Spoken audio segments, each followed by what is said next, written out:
मैं माननीय मंत्री जी से जानना चाहता हूं कि TR3 के तहत वर्ग 1, 5, 6, 8, 9, 10 एवं 11, 12 में शिक्षा विभाग के अंतर्गत कुल 88,886 पदों पर रिक्तियां प्रकाशित किया गया।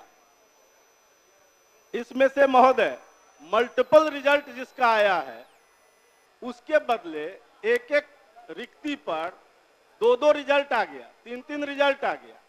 तो क्या उससे जो रिक्ति फिर बनी है उस रिक्ति के लिए महोदय क्या महोदय 15/1/25 के जारी प्रपत्र के आलोक में अध्याची शिक्षा विभाग क्या अध्याचना कर सकती है कि उनके जगह पर उन लोगों की फिर से बहाली हो जाए? माननीय मंत्री। अध्यक्ष महोदय, हमने अपने जवाब में स्पष्ट लिखा है कि 8886 पदों की रिक्तियां प्रकाशित किया गया था। आरक्षण रोस्टर के परिप्रेक्ष्य में बिहार लोक सेवा आयोग द्वारा परिणाम प्रकाशित किया गया है। उन्हीं विषयों कोटि में रिजल्ट प्रकाशित नहीं किया गया है जिसमें अभ्यर्थी नहीं है या न्यूनतम कट ऑफ अंक प्राप्त नहीं कर पाए हैं। वर्तमान में TR3 के तहत पूरक परिणाम जारी करने का कोई भी प्रस्ताव सरकार के समक्ष विचाराधीन नहीं है। तो स्पष्ट है, जब कोई अभ्यर्थी नहीं है। नहीं, अभ्यर्थी है महोदय, अभ्यर्थी है नहीं है तो 6 से 7 हजार महोदय, 6 से महोदय 6 से 7 हजार तो ऐसे अभ्यर्थी हैं जिनका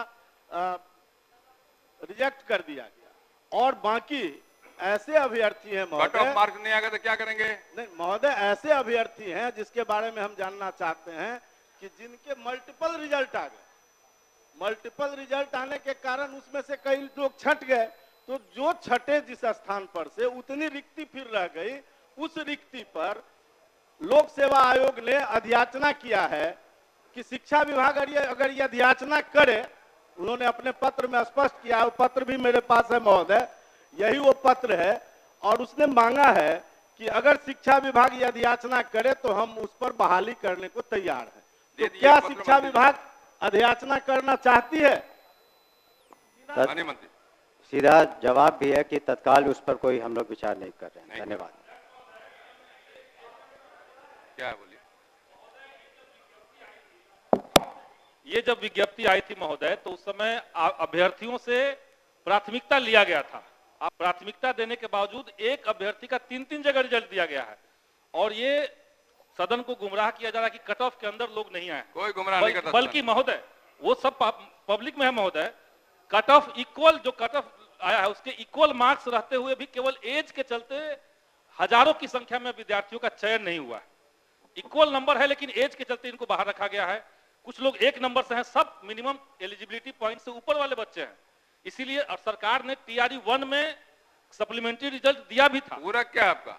सरकार TR1 की तरह रिक्त पदों पर सप्लीमेंट्री रिजल्ट नहीं देने का विचार क्यों कर रही है, क्यों मना कर रही है देने से, ये हम जानना चाहते हैं। हम लोगों ने इस पर विचार किया था और जो BPSC एक इंडिपेंडेंट कमीशन है और वो अपना निर्णय लेता है, और जो निर्णय उन्होंने शुरू में एक बार प्रकाशित किया कि बाद में किसी तरह का उन्होंने जो भी मानदंड रखा था उसी के आधार पर रिजल्ट निकला। बहुत से ऐसे एग्जाम होते हैं जिसमें सप्लीमेंट्री नहीं निकलता है, तो इसमें तत्काल कोई सप्लीमेंट्री हम लोग की मांग की रिजल्ट दिया जाए। जो उसमें तो अभी और भी उसमें मई महीने तक, आपको बता दें मई तक आपको चौथा पांचवा भी होने वाला है, तो चौथा भी होगा, तो बाकी में होगा, लेकिन अभी तत्काल इस पर विचार नहीं कर रहे हैं हम लोग। अख्तरुल इस्लाम साहिन महोदय, नहीं पूरा पूछिए। अख्तरुल इस्लाम साहिन पूरा पूछिए।